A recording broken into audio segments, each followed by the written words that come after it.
Have you seen my face? No, I'm putting it. Right. See, that's what I'm filming. Nothing. Right, aye. It's good just to make it, you can hear it. Aye. Very good. No, I've got a rope in my pocket. But. Well, I think, I'm trying to think when I got this, because I like everything. When I got this, when my legs started getting bad, I think must have been just after COVID. They had been back, they'd been getting, what now, obviously, that operation. When I got the 6 inches cut out my groin. And that's when I think the lymph nodes have been damaged, obviously, because of them getting it all cut out, because of all that shite. And it's the lymph nodes that's meant to take the fluid or all the stuff running about your body. And because I've no got them, that they think this is what's it's stopping it. Kind of stopping my legs, kind of like working kind of half normal. So then they started getting really, it got to the stage I could hardly walk. Aye. And I'd go on the couch most of the days. And they'd get that, like, what's the word? They'd get that hard, they'd get that like full of water and hard. Then the water couldn't go anywhere and they'd weep. Then I ended up getting all the ulcers and crap in my legs. Then this has been going on now for what, years? 4 years anyway. It's been going on. And I've went for, some days the legs are alright, some days the legs are fucking sore. Well, I can see you walking 100 times better than you were, because I thought you were going to be in a wheelchair. That's what I thought. I really did think that myself. Well, what's pissed me off more is I lost the last years of Bailey's life, no doing nothing with him. Because my legs were that sore.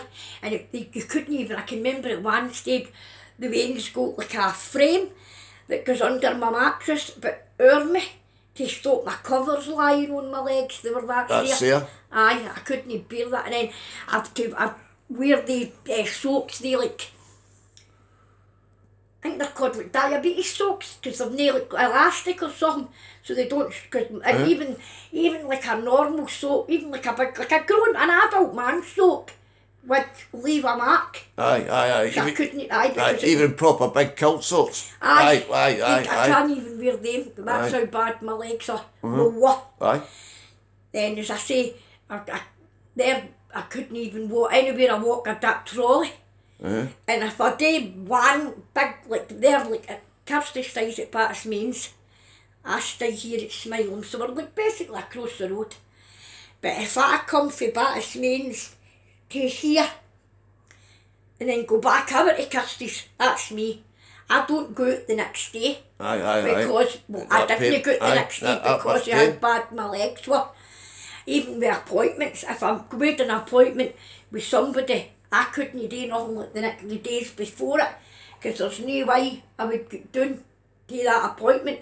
In fact, it got to a stage that sometimes even going to the appointment, getting in a taxi to go to the appointment, walking through the front door to the road would cunt me.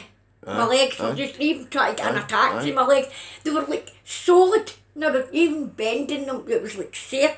They were like water balloons. That was basically what the legs were like. Then you offered me that stuff years ago, and I was like, oh, I'm not taking that. Oh no, I'm not taking it. Cannabis, that give you munchies, because that's what I didn't think you were going to say on that would give you the munchies. I thought that you might see pink elephants or something like that, but the munchies. Yeah, I've already got the weight, because that stuff is like, and I do honestly think, I know I've not turned into fucking, what's her face, Kate Moss, but I think I've definitely lost some of the fluid through about. As I say, I'm no fucking naked, it's no I need, but I feel a difference. If maybe we'll see it, I feel it within myself, the difference. The dragon in Wales, he's made his own batch, and he's putting a spoonful in his coffee every morning as well. Well, I don't know. I'd maybe take it at night, I just not yet. At the very least it would do, I think it would do. Because it's not that strong. No, because... Even when it's on, you don't smell it. No, that was another thing. Coconut, you'd think you'd walk about and you'd like, because I hate the smell of hash and cannabis. I hate it. I just like, oh, but not. No, it's just coconut, that's the one I can smell. I can't smell fucking anything. I'm used to the smell now, but I was just that. You wouldn't kind of put anything on my legs, is what I mean. I've no, once it's on, that's me. Okay, I use it again the next day. And my biggest thing about it is, one day I took the dog out, and it was wee easy, and I came for Kirsty's, walked down, brought her to here, stood there while Evie ran about the garden and done what she said today, then took Evie back out. That should have been me. But as soon as I put Evie in, and I was still like wet clays on her, they said, take Harley out then. So I've come all the way back down with Harley, took Harley fucking to here, walked like, round the edge of the fence and hang out like, it's not like I'm just running in, running out, I'm walking with these dogs. And I have no serious at all. No serious. You could hardly walk for the living room to the toilet. I couldn't walk for the living room. And even out of breath, I'm no out of breath. It sounds that no, I'm the same. If I was listening to somebody, I'd say, you wouldn't believe it. Talk a pile of shit. You get heartburn rubbing your belly, it takes it away. Yeah. It's fucking crazy. It is mad. I would never have believed it. If somebody was saying this to me to try and like sell it, I'd maybe say it's fucking helped you a wee bit and you've got a wee bit of like that Voltarol, rub it on and you got a wee easy pain. No. And as I said, that day, I took the dogs, both dogs out, and then later on that day, I took Harley out again. Harley, I'm sure it was one of the dogs. I took a dog out again later on that day. Something you couldn't have walked to the toilet, no, I mean, walk the dogs.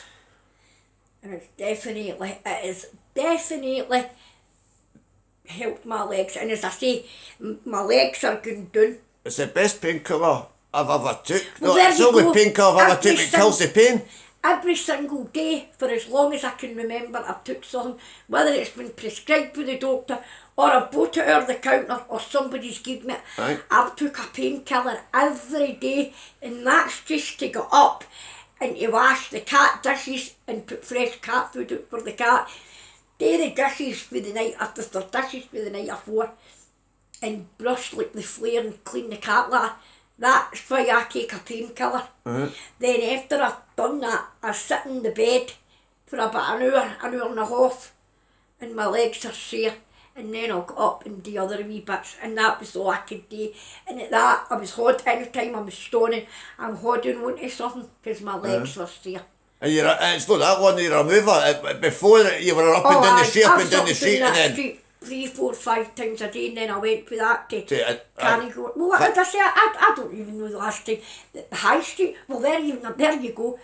Jean, they were doing a show one day, and I was saying what I wanted, and I was going, called me £1.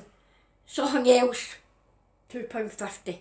And Jean went, you fucking men, she doesn't say it, when's the last time you were down the street? Called me £1? Aye, right. And that's the last, like I had been like, out doing hanging. I had never been out down that street because I was too sore to do it. And that's it. And coconut and cannabis oils kill the pain. Why does doctors not prescribe this? I do not know. No, they're killing people for something what we should be allowed to grow. No, it shouldn't be a licence, make it legal. It should just be like ties. You should just be allowed to grow it. Aye, definitely. As I say, I'll say it and I'll say it and say it till I'm blue in the face. If somebody was telling me this, I wouldn't believe it until I took it myself. As I say, I wish I'd took it all the years ago when I was first offered it and I didn't take it.